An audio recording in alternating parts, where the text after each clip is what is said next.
So for most of my life, I was always that like really shy, kind of awkward kid who never spoke, who was like always very nervous and didn't like to interact with people. Like I would be really scared to go to like family Christmas dinner. Like I'd be nervous and not looking forward to it, and I'd try to avoid it. And when I'd be there, I wouldn't say a single word. Like, bro, I was anxious to talk to my own extended family. That's how like shy and reserved I was. But I wasn't always like this. When I was a kid, I was like the most social, confident kid there was. Like when a bunch of kids would get together at like a family like gathering or something like that, like, you know, when parents would gather together and have their kids over, I would always like automatically become the leader of the group. Like I'd be like, come on guys, let's go on this adventure. Let's go hunt some frogs. Let's go play this game that I invented. You know, like let's climb this tree. And the kids would follow me. Like I was a natural leader who would like lead the group and was super extroverted and super social. But then when I reached about age 11 or 12, about when I hit puberty, I started changing. Things started changing about me. I started becoming like a lot less social, a lot less confident. And I started like getting into my shell and becoming more shy and reserved and stifled and like socially constipated. I wasn't as social as I was. And I remember I had this realization that I had changed at the end of fifth grade. So, you know how at the end of the school year, you pass around your yearbooks and everyone like signs your yearbooks and they'll write like a comment like, oh bro, have a good summer or whatever. So I went home and I read the yearbook comment from one of the girls in my class. And she was this girl that I used to be pretty close with. You know, we were pretty good friends. But at that year, we had kind of like separated and fell apart. Maybe because I was changing, maybe because it was just a different school year or whatever. But she wrote in my yearbook, and she wrote a comment that, holy cow, it made me realize what had happened to me. So she said, hey Penrose, have a good summer. Hope you have a good summer. You used to be really cool. I don't know what happened to you. I wish you were like how you used to be. Anyway, have a good life. Love, Maria, or whatever her name was. And I was like, oh bro, what? I was like, what happened to me? Why have I changed? Like, I've lost this girl because of who I've become. What happened to me? And that was the realization where I was like, okay, I'm a different person. This is who I truly am. Who I thought I was in childhood is not me. I'm actually an introvert. And over the years, I got more and more into this introverted kind of like personality. Like I started hanging out with more introverted people, started being more shy, more awkward, and became more identified with it. And you know, social interactions always would just like drain me. Like I'd go to social interactions and I'd feel dead. Like after a while in a social interaction, I'd reach the point where I was like, bro, I'm so dead right now. I would not even try to interact with people. I just kind of like sit there and just give up. Because I was so drained. And so, but like I hated it. I hated being an introvert. I hated not being able to socialize like I used to be able to. Because bro, I wanted to make friends. I wanted to have a popping social life. Like I would spend Friday and Saturday nights in my house, in my bed. And I'd feel so bad because I'd like go into Instagram and I'd see all the kids in my class like going out and having fun together and like, you know, socializing. And I'd wish I was there with them. I wish I could like interact with them and have fun with them. But I would always be like, nah, bro, I can't. I'm an introvert. You know, I feel drained by social interactions. I'm just meant to be alone forever, bro. But then after okay, the worst was when I'd be going home on a Friday afternoon and I'd be like walking to my bus and the groups of all the people who were going out in my class would pass by me. They were like bantering, having fun, you know, screaming to each other. Looks like they were having an amazing time. And they would like pass me and they wouldn't even acknowledge me. And I'd be like, oh, I wish I was with them. But here I am walking to my bus to spend Friday night alone in my bedroom, you know, maybe playing video games, watching random stuff on the internet. You know, this is who I am. But I kind of reached the point where I was like, nah, I've had enough. You know, I'm way too lonely. I want to make friends. I want to change. I don't care what it takes. So I started like learning, getting into self-improvement, improving my confidence, and trying to actually become a more social person. So like I worked on my social anxiety and my mental health, improved my confidence, you know, start exercising, getting healthier, improving my social skills, and I started going out a lot more and trying to like get experience, social experience, tried to make friends, and I started noticing something really weird. So a lot of the social interactions I would go to, like a lot of the events and stuff, like it wouldn't go super well. People would like, I'd have bad interactions with people. I'd regret what I said. I'd say dumb stuff. I'd be afraid to approach people. Like I'd be in the shower at night like, oh, I should have said this to Bob. If I said this, we'd be best friends now or whatever. I'd be like regretting and feeling shame for the things I did in that social interaction. But every now and then, I would go to like a social event or a social interaction, and it would go really well. Like people would be resonating with me. People would actually be like acknowledging me. I'd be really witty, funny, and I'd feel like I was running the party. I'd feel really good. And those times when I would have a really successful social interaction, it felt like a high. It felt like a drug high or something. It felt amazing. And I started getting addicted to it. Like I started going out more and more to try to achieve that like jacked up state that I had. And the weird thing I noticed is when I would reach these like jacked up states, I would actually feel more at ease. I wouldn't feel drained by the social interaction. I would actually feel a lot more comfortable.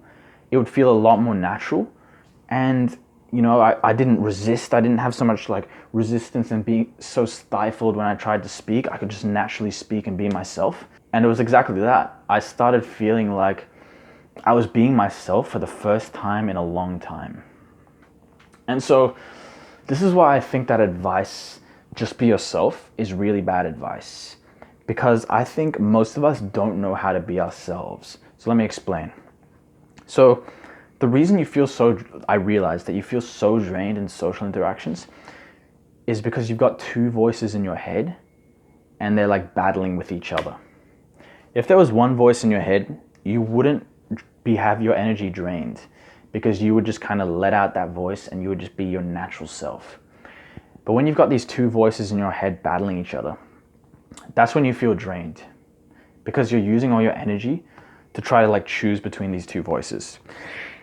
Just like, for example, when I was in high school, I was obsessed with learning languages. Like I would spend every hour of my day doing it. But I felt like it was the saddest hobby in the world. Like I felt like if I told someone like, yeah, I'm so passionate about learning Spanish, I love it, it's amazing. I thought they would be like, bro, that's sad as hell. Like, why don't you do something like normal people? Why don't you watch movies like everyone else, bro? That's so sad. And they would laugh at me. So I would never share that I loved learning languages. Like when people would ask me, oh, what did you do yesterday? I'd be like, oh, not much. And so there would essentially be two voices in my head. One voice in my head that was like, okay, yeah, share with him that you were learning Spanish and you loved it and you are obsessed with learning languages. And the other voice in my head was like, oh no, don't tell them that, you're going to be an outcast, you're going to be hated, you're going to be judged. So I was using a lot of energy like fighting between these two voices. And so that's why you feel drained in social interactions, because this voice here, this voice that's constantly judging you, that's your inner critic. So you have a lot of self-judgment, and so you're resisting the real you, and that's what drains your energy. And this brings me into the next point here. You're trying to fit into a social interaction, and so you're essentially, does it feel like you are putting on a performance when you go and socialize? Like you're trying to be a person that you think people will accept. Like for me, I thought to fit in and to be accepted by other people, I had to be that guy who was like always like having super over the top reactions. Like I had to laugh a lot. I had to be like, oh damn, that's so cool, whenever someone would tell me like something about them. And that didn't resonate with me really. So I kind of had to act and pretend that I was more impressed, more funnied. I found something funnier than it actually was. Like I had to be someone I wasn't. I had to be super hype or whatever and do all these things. Like maybe there's parts of your personality that you've disowned and you feel like not good enough and you should like push them down. Like I realized that a lot of parts of my personality were actually really like spurgy and like really like like strange. Like my mind would just go to random topics in a conversation, and I just say really random shit, like really dumb stuff. And like when I'm talking to people, I'd often be like, my mind would be like, okay, no, don't behave like that. Act normal. Don't be that weird, spontaneous guy. Like, don't be like randomly going to different topics or like randomly doing dumb stuff, or just don't just start randomly beatboxing in conversation. That's not normal. So my mind would like, I'd push that part of my mind down. Yeah, and I felt the need to participate and stuff. And so I forced myself to do things that didn't align with the real me. And so with what I wanted deep down. So I was kind of like acting a part. I was kind of being fake, to be honest. Like I felt like no one knew the true me deep down. No one knew what was going on in my mind. No one knew how I experienced reality. I was kind of like putting on this fake personality to try to fit in. And when you do that, it drains your energy, bro. Because when you're just being yourself and you're just being natural, it takes no energy because you're just letting out the real you.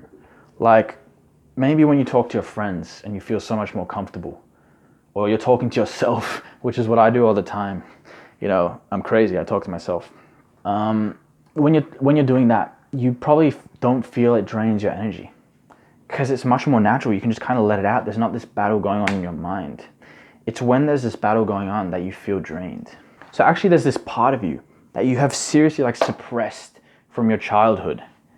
And that's like that voice deep inside you so actually that inner critic, that voice in your head that's judging you for sharing your true interests, your true thoughts and stuff, that inner critic is not actually you. It's actually the conditioning from your childhood.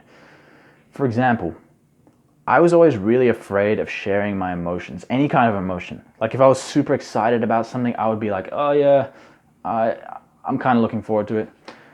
Or I would not like, say, oh, I love this, or like I would never share my true emotions, my true feelings.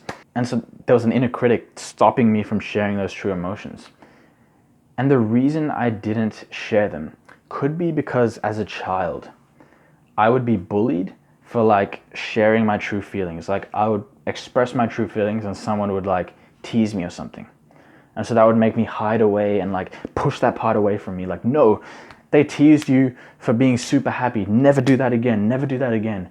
And your inner voice would tell you like, okay, never do that again. But bro, that's not the real you. That's why I think the advice, just be yourself, is really bad for most people. Because you don't know how to be yourself. You think this inner voice, this voice judging you, is yourself. But it's actually not you. It's not the real you. It's this part of you that you've put into you to try to fit in. So actually the real you is that deep, deep voice that you've suppressed and that you don't open up in social situations. So the more you align with that authentic, real voice, you actually find you get less drained in social interactions. That's what I found. And so that's why I think journaling is amazing for becoming more confident and overcoming your social anxiety in social situations. Because you can use a journal to reflect back on your social interactions and essentially like find times when you were hiding the true you. Like you're right, okay, what was I hiding yesterday? And you could be like, okay, yesterday with Bob, he asked me, do you want to get a girlfriend? And I said like, no, I don't care about girls, prioritize yourself, king. But I was actually hiding that, yes, I was lonely and desperate and I wanted a girlfriend.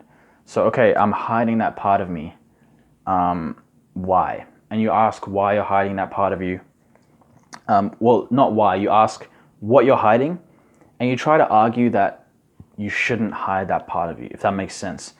So you're kind of uncovering these deep beliefs that you have about yourself, and you're kind of figuring out the true you, the real, authentic you. That's why I think that it's an amazing thing to commit yourself to trying to live an authentic life and be as authentic as you can. It's a long process. It takes, forever, but it's worth it in my opinion. Trying to find the true authentic you, because you will start to actually connect with people and have relationships with people, which is one of the best parts of life. And you will stop feeling so drained by social interactions and will actually feel comfortable in social interactions. Like in these videos that I make, I make it my goal to be as authentic as I can and share like as much of my true personality, my true thoughts, my true beliefs as I can. Like I could pretend to be someone else and I'd probably get a lot more like people would like me a lot more. Or I could be like super energetic, like, hey, what's up guys? Welcome back to my channel, you know? Like I could be like super hyped and have a different personality. But I want to be my true self so that only the people who truly resonate with me will watch my content. Like if you don't resonate with me and you hate my ideas and you hate my beliefs and you hate my personality, then I don't want you to stay. I don't want you to subscribe. I only want the people who truly resonate with the authentic me to stay. And that's why I think living an authentic life is so amazing, or at least aligning yourself with trying to live an authentic life. Because you attract those people who truly get along with you and truly resonate with you. Because bro, we're not meant to get along with everyone. We're not meant to. Like, we don't all share the same interests and beliefs and personalities. We're only meant to get along with certain people. And so if you try to put on a fake personality and try to be someone you're not going to find those true people who get along with you, bro. So that could be why you're being drained by social interactions. Hope this video helps, bro. So if you resonate with my story and my ideas and my beliefs and my goals, subscribe, join me on this journey. And hopefully I'll help you, bro, become the best you can be. And you'll join me on my journey to the top, I guess. Thanks for watching to the end, bro. Click on this video right now. See you later.